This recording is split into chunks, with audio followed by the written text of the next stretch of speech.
لا اله الا الله محمد رسول الله. جهاد برای چی هست؟ برای به دست آوردن حق و رد تجاوزات دشمنای اسلام است. یعنی جهاد جنگ قتالی یا دفاعی هست که جهاد دفع میگن. او جهاد دفع کدام یکی است که وقتی کافرها بالای سرزمین مسلمان ها حمله میکرده باشه و قسمت از سرزمین مسلمان ها را میگیره، این جهاد دفع بالای تمام مسلمان ها فرض عین هست. پدر به اجازه فرزند به اجازه پدر به جهاد میره و اینمی قسم هر کس اینجا باید در جهاد اشتراک بکنه و حتی 4-5 نفری که اگر یک جای میشن و امیر بالای خود تعیین میکنن و جهاد میکنن، این در جهاد دفع است وقتی که دشمنا بالای سرزمین مسلمان ها حمله کردن. و یکی جهاد هجومی هست که او باز رهبر مسلمان ها به خاطر نشر اسلام از سرزمین خلافت اسلامی به دیگه منطقه ای باز روان میکنن مجاهدین و ای باز جهاد است که این فرض کفایی هست. اینال بسیاری کساس خلط میکنن بین مفهوم جهاد دفع، جهاد دفاعی و هجومی.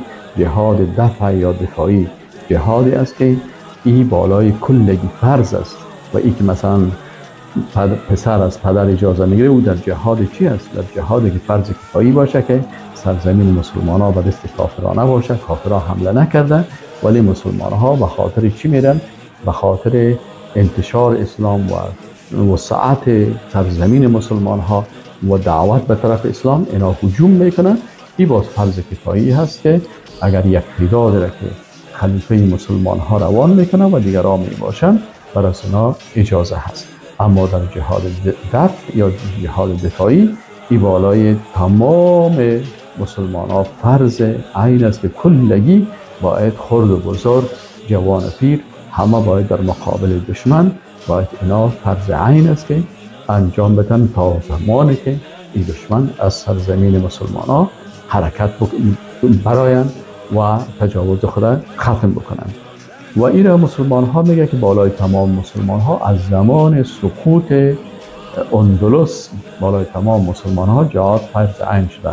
از وقتی که کافرها آمدن سرزمین مسلمان ها که اندلس بود، او را از مسلمان ها گرفتن، مسلمان ها را کشتن و مسلمان ها را راندن و آل به نام چی است اندلس نامش تغییر دادن. در اروپا هست و بعد از او هند هم سرزمین مسلمان ها بود که ایره هم گرفتن و بعد از او فلسطین و به این شکل از همین وقت ها هست این از زمان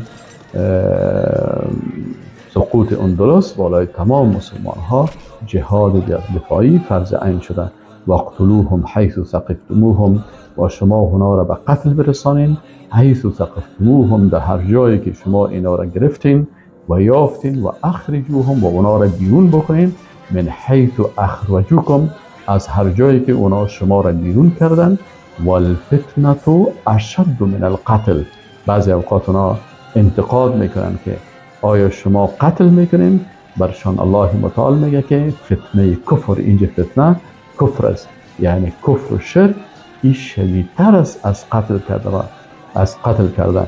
ولا تقاتلوهم عند المسجد الحرام با امرای از اینا قتال نکنین در پیش مسجد الحرام به خاطر حرمت مسجد الحرام حتی یقاتلوکم فیه تا زمانی که اونا با شما در اینجا بجنگن. فان قاتلوکم پس اگر اونا دشمنای الله آمدن در حرم شریف هم با امرای شما جنگینن فاقتلوهم باز شما هم اونا را به قتل برسانین. کذالک جزاء الکافرین. همین قسم جزای کافرها هست.